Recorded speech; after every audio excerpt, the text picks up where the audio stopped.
안녕하세요. 룰루맘입니다. Retroactive Certify를 하신 분들 중에서요. 수입이 있어서 보고하시는 분들 혹은 한국에 일정 기간 방문하시는 분들이요. 페드헤드 연장에 조금 영향을 받고 있어서요. 아주 좋은 사례가 있어서 제가 이거 공유해 드릴게요. 참고해 주세요. 맥시멈 베네핏이 페이 됐다 그러면서 Certify for Benefit 하는 그런 박스도 없고 언제 책백하라는 그런 내용도 없어요. 그런데 이분 같은 경우 위클리 베네핏이 113불이죠. 그런데 베네핏 이어는 on extension이라고 그래요. 그러면 이건 뭐냐면 페드 헤드를 연장하는 그런 프로세싱 중일 때 이렇게 나와야 되거든요. EDD에서 이런 안내를 받으신 거예요. 뭐 오버페이먼 얼마 내라 이런 내용은 아닌데 이 내용을 간단하게 요약을 하면은요.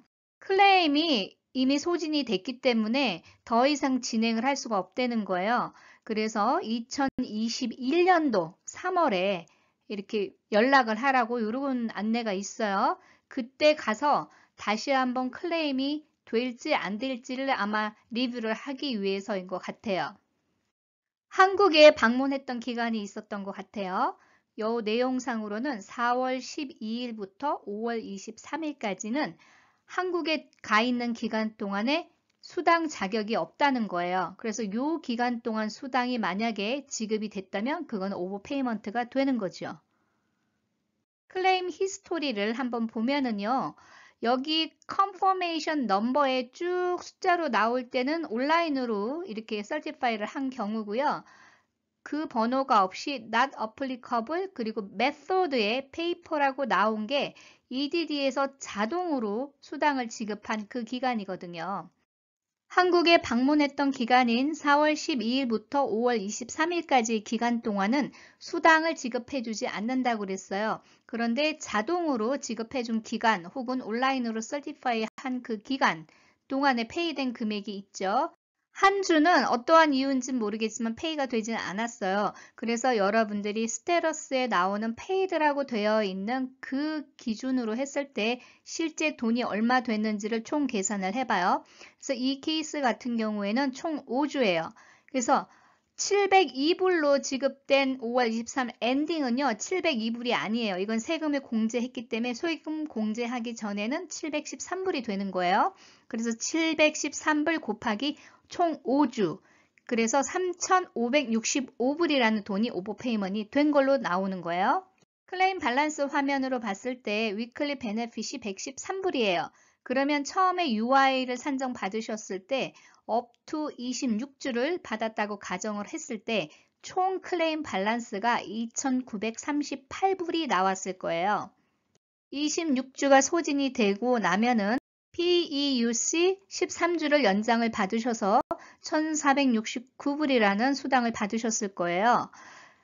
지금까지 총 39주에 대한 수당은 무난하게 받으셨는데 페드헤드의 자격 요건이 어떻게 된다고 그랬죠?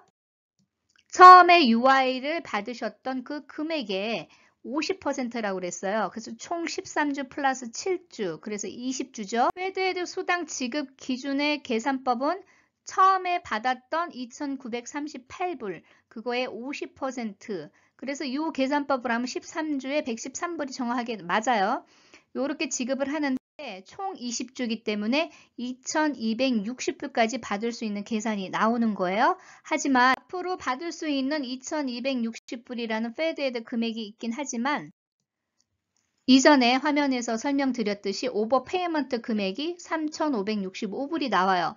그렇게 되면은 더 이거를 반납을 해야 되는 사례가 생기죠. 그렇게 되면 EDD에서 페드헤드를 다 지급을 해준다 하더라도 이렇게 1,300불 정도의 오버페이먼트 계산이 나오기 때문에 이 금액 때문에 페드헤드 연장에 대해서 연장을 안 해주는 경우가 있어요. 그래서 홀드가 돼 있어요. 간혹 가다가 이 금액을 지급을 해주면서 나중에 3,500불 한꺼번에 내라고 하는 케이스도 있을 것이고요. 이렇게 지금 반납해야 되는 돈 때문에 페드헤드 연장 자체가 아예 안 되는 케이스가 있어요. 이건 디나이하고 좀 다른 문제거든요. 케이스와 비슷한 분들은요. 계속 우편물을 잘 확인하시고요. 로그인해서 인박스를 매일 확인하세요. 그리고 혹시 Certify for Benefit이 나오는지 보세요. 만일 Certified for Benefit이 나온다면은요, 계속 진행을 하세요. 그리고 오버페이먼트 반납할 돈도 미리 준비하셔야 돼요. 오버페이먼트에 대한 안내가 케이스별로 다르게 올 수가 있어요. 그래서 케이스 바이 케이스 지금은 조금 리뷰를 해봐야 되는 분들이 덜어 있거든요. 그래서 어려우신 분들은 댓글로 문의를 해주세요. 그리고 제가 조금 케이스가 애매하다 그러면 케이스별로 한번 개인 대 개인으로 리뷰를 한번 해봐 드릴게요. 지금부터는 EDD가 오버페이먼트에 관한 작업들을 계속 하고 있는 걸로 보입니다. 그래서 여러분들 계속 이 부분에 대해서 문제가 생기는지 잘 보셔야 돼요. 오늘도 좋은 하루 되시고요. 좋아요, 구독 부탁드립니다. 감사합니다.